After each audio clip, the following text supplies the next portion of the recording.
नमस्कार। शोमरतुड़ी एनालिसिस में आपका स्वागत है। आज मैं चर्चा करूंगा कि जो आगामी लोकसभा चुनाव आने वाले हैं 2024 में, उसके लिए केवल कुछ ही महीने बाकी रह गए, मुश्किल से 3 या 4 महीने, मतलब प्रक्रिया शुरू होने में। और इससे पहले जिसे सेमीफाइनल बताया जा रहा था, पूरा विपक्ष इस मामले में कंफर्म था, उसे पूर्ण विश्वास था कि जो अभी 5 राज्यों के चुनाव हुए उसमें विपक्ष की जीत होगी। और विपक्ष से अगर आप इंडिया अलायंस समझ रहे हैं तो वो नहीं है। विपक्ष से मतलब ये है, जो माना जा रहा था कि कांग्रेस की जीत होगी। पूरा माहौल 5-0, 4-1 इस टाइप का बनाया जा रहा था। और जो 5-0 या 4-1 या 3 का जो बन रहा था, उसमें बीजेपी कहीं नहीं थी। वो ये मान के चल रहे थे कि तेलंगाना में बीजेपी है नहीं और मिजोरम में बीजेपी है नहीं, और तीनों राज्य जो हिंदी बेल्ट के हैं वो कांग्रेस जीत रही है। इस माहौल को बनाने में जो इनके यूट्यूबर्स हैं उनका भी बहुत बड़ा हाथ है। उन्होंने भी जो है उनको अंधेरे में रखा, कांग्रेस को।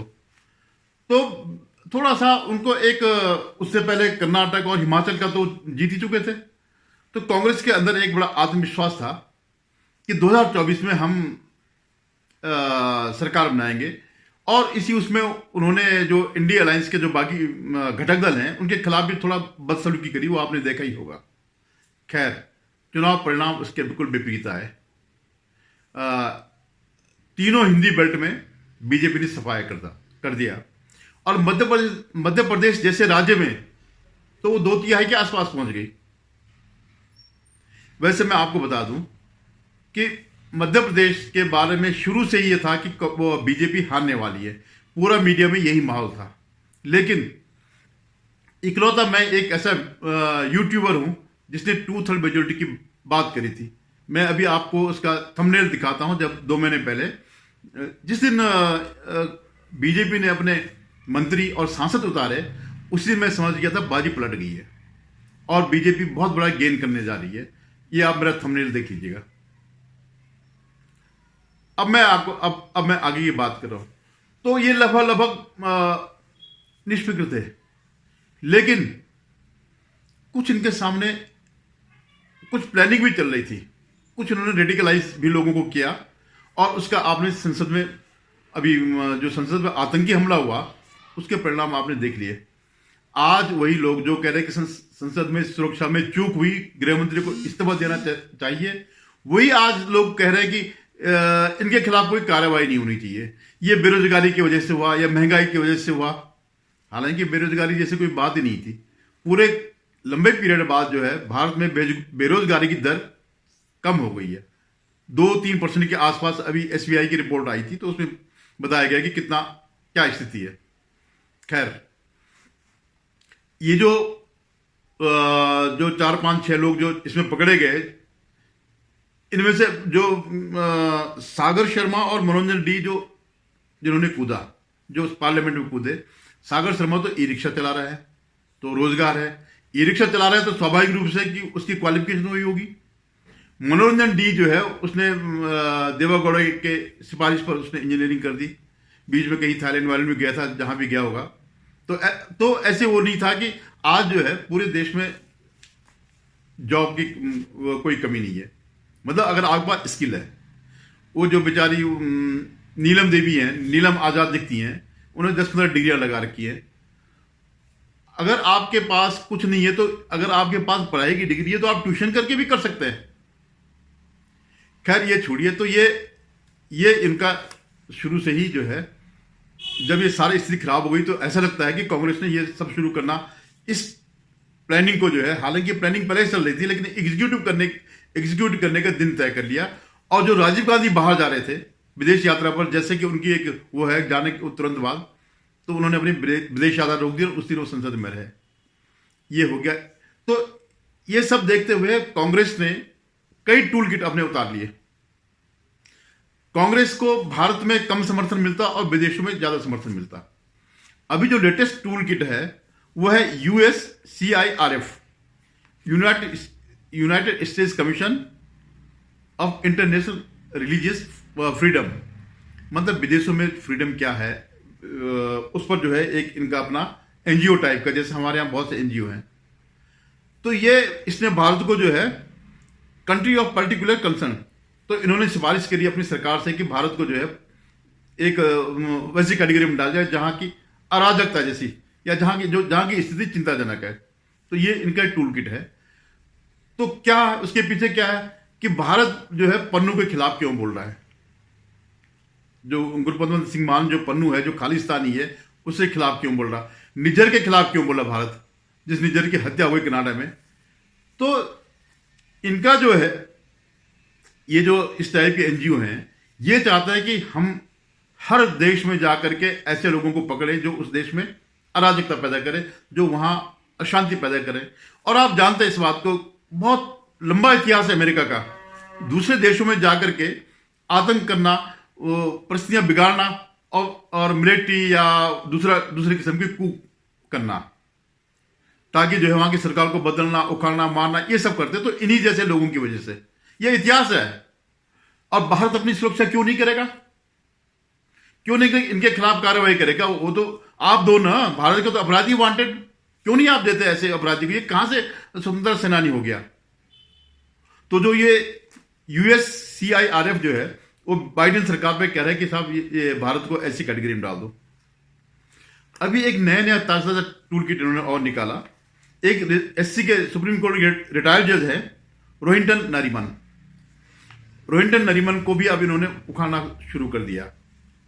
तो उनका पहले तो ये कहना है कि जो कोलिजियम सिस्टम है, उन्होंने पूरा सिस्टम पर ही आपको कर दिया। हालांकि कोलिजियम सिस्टम को वैसे भी भारत सरकार नहीं मानती, क्योंकि ये उनका अपना ही है। लेकिन ये एक कदम आगे चले गए कि सब जो कोलिजियम सिस्टम है, ये सिटिंग जजों का नहीं होना चाहिए, बल्कि रिटायर्ड जजों का, क्योंकि ये श्रीमान जी रिटायर हो गए, इनको जॉब चाहिए। तो अपना गैंग अगर बना देंगे, ऐसी कोई स्थिति आई, हालांकि ऐसे आने वाली नहीं है, तो वो जो है वो भी इसमें शामिल हो जाएंगे। इन जैसे 2-4 और भी हैं, लाकूर है और एक शाह है, इस टाइप के जो एंटी मोदी की वो है। तो ये चाह रहे हैं कि इस तरह से कोई बन जाए, उसमें वो जो कोलिजियम सिस्टम बनेगा उसमें कुछ प्रशांत भूषण सरी के लोग बन जाए, वो दबे करके जो है जितने भी लोग हैं इनका एक कोलिजियम बन जाए और ये अपनी तरफ से अपॉइंट करे।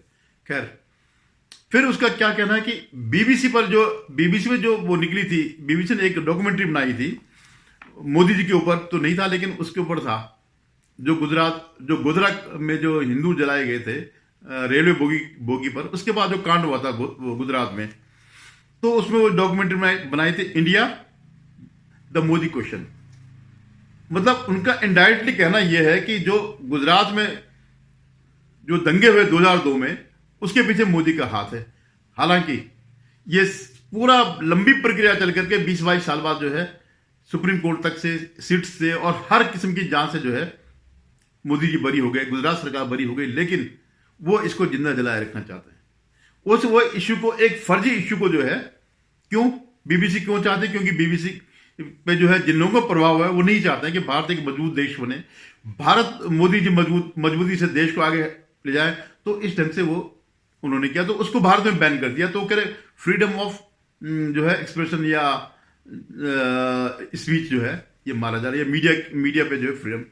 आप एक झूठ को बोल रहे हैं और आप चाहते हैं कि वो झूठ उस देश में चला जाए, उसको मान्यता मिले, जिस झूठ को जो है पूरी जगह से खत्म कर दिया गया, जिसमें जो है निष्कलंक होकर के निकले हैं, जिस झूठ को पूरा एक्सपोज कर दिया गया।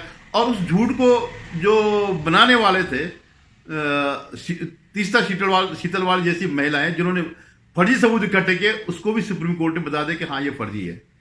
उसके बावजूद जो है बीबीसी ये चाहती है, और बीबीसी के नाम पर जो है ये रोहिंटन नरीमन जो रिटायर्ड SC जज है वो ये चाहते हैं। फिर ऊपर उनका कहना है कि साहब इस बहाने उन्होंने बीबीसी के कार्यालय पर रेड मारी, जबकि सच्चाई है कि बीबीसी का जो कार्यालय है, बीबीसी जो यहां पे काम करती है, उसने टैक्स चोरी करी और बाद में ये साबित हुआ, बाद में बीबीसी को ये पैसा देना पड़ा। तो इस ढंग से ये लोग जो है, ये एक इनका नया टूल किट है। ये नरीमन साहब और क्या कहते हैं कि आर्टिकल 370 में जो सुप्रीम कोर्ट का फैसला आया वो भी गलत था। भैया तुम भी तो जज रहे, और इसीलिए संविधान बेंच बनती है कि जैसे नरीमन जैसे लोग जो है, जिनका एजेंडा होता है वो अपना एजेंडा न चलाए, इसलिए 3 की बेंच होती, 5 की बेंच होती, 7 की बेंच होती, ताकि अकेला जो ये लोग रेडिकलाइज समझ लो आप या बायस लोग हैं ये एजेंडा न चलाए। तो मतलब आपके पिताजी नरीमन साहब वो रहे होंगे, यहाँ के बहुत बड़े वकील रहे होंगे और सॉलिसिटर जनरल, अटॉर्नी जनरल रहे होंगे। तो इस बहाने इसका मतलब ये नहीं कि आप सब कुछ हो गए, बाकी सारी जुडिशरी बेकार है। अरे उन्होंने भी तो कानून देखे, उनके सामने भी तो दोनों पक्ष के वकील आए, लेकिन ये इनका अपना एजेंडा चल रहा है। ऐसे ईसी के लिए इलेक्शन कमीशन में इलेक्शन कमिश्नर की नियुक्ति के बारे में, अच्छा आप बताइए इससे पहले क्या था? आज तक जो था वो क्यों चेंज नहीं हुआ? वो तो एक टेम्पररी फेज था कि जो एक सुप्रीम कोर्ट ने कहा कि जब तक सरकार नया कानून नहीं बनाती है तब तक के लिए इसमें सीजीआई भी इसमें एक मेंबर रहेंगे, प्रधानमंत्री, लीडर ऑफ अपोजिशन और सीजीआई। लेकिन ये व्यवस्था तब तक है जब तक कि कोई कानून नहीं बनता। अब तो कानून बन गया, अब क्या प्रॉब्लम है? अब जब ये चुनाव के परिणाम आए ये हकबक हो गए, क्योंकि उन्होंने तो पूरा जो इनके यूट्यूबर्स है ना वो पैसे लेते हैं और जो ये चाहते हैं उनके हिसाब से बोलते हैं। तो वैसा हुआ नहीं, तो अब इन यूट्यूबर्स ने जो है कि किस पे गाज डाल जाए तो उन्होंने ईवीएम पे डाल दी। क्या कहा था कि बैलेट पेपर से, बैलेट पेपर अगर आपने देखा होगा वहां क्या होता बंगाल में, और जो पुराने लोग जानते हैं यूपी बिहार में बैलेट पेपर किस तरह लूटे जाते हैं। तो जब अब इनका जनता पर विश्वास नहीं है तो बैलेट पेपर के बहाने ये अराजकता फैलाना चाह रहे हैं। तो ये इनका नया टूल किट है। आपने देखो पिछले जब से ये चुनाव परिणाम आया तब से ईवीएम के बारे में कह रहे हैं, और अभी तो बड़े बड़े लोग कूदेंगे जो अपने को बुद्धिजीवी, वैसे तो सौ घोषित बुद्धिजीवी प्रशांत भूषण सरीखे और ऐसे इस टाइप के कई ईवीएम के खिलाफ आ गए, लेकिन कोई इस बात को प्रमाणित नहीं कर पाया कि ईवीएम को जो है हैक किया जा सकता है या हैक हुआ है। सुप्रीम कोर्ट ने बुलाया था सबको तो कोई नहीं आया। तो ये इनकी हताशा है। एक रघुराम राजन है जो पुराने आरबीआई के गवर्नर हैं, जिनके टाइम पे भारत की अर्थव्यवस्था का भट्टा बैठा, ये वहां देखते रहे। ये जो 10-20 लाख करोड़, जो 10-15 लाख करोड़ जो एनपीए निकला है, ये सब इनके टाइम पे था। उसी समय जो है जो एनपीए जो अमाउंट जो एनपीए वो थे अकाउंट्स थे, उनका रिस्ट्रक्चरिंग कर करके उनको एक्सटर्नल एसेट में बुलाया गया। उनकी किसी की लिमिट बढ़ा दी, किसी का वो बैलेंस शीट चेंज कर दी, इस टाइप का करके जो है उनको कारपेट के नीचे दबा दिया गया उनका वो। और जब नई सरकार आई तो उन्होंने पूरी जांच करी, उनका जो भी है हम अपने बैंकों को नहीं डूबने देंगे, और सारे के सारे जितने एनपीए जो फर्जी जिनको एक्सटर्नल एसेट दिखा रखा था उनको एनपीए घोषित किया। फिर इंसॉल्वेंसी एंड बैंक्रप्सी कोड लाए और इन सबको जो है इनमें से कोर्ट केस किए, इनको जो है रिकवरी करी। इसमें तो कम से कम कुछ तो रिकवरी हुई और काफी बड़ी रिकवरी हुई, और एक संदेश भी गया जो ये पूंजीपति हैं कि अगर आप गलत करोगे तो आपकी कुर्कियां होंगी। इसमें कई रिस्ट्रिक्शन है, कभी आप पढ़िएगा ये जो इंसॉल्वेंसी एंड बैंक्रप्सी कोड कानून है, उसमें इनके डायरेक्टर्स पे भी उनको भी बांध दिया गया कि आप ये नहीं कि आज आपने ये फर्म वो कर दी कल के दिन दूसरी बना दी। तो इस टाइप का जो है एक डर पैदा हो गया।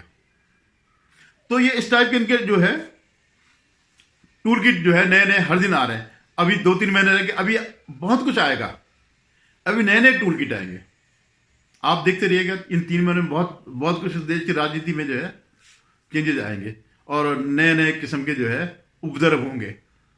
वो जैसे ये संसद में ये हमला कर रहे थे, वो तो स्मोक बम से किया, बहुत प्रयास होंगे कि 2014 से पहले जैसे जगह जगह धमाके होते थे वे धमाके हो।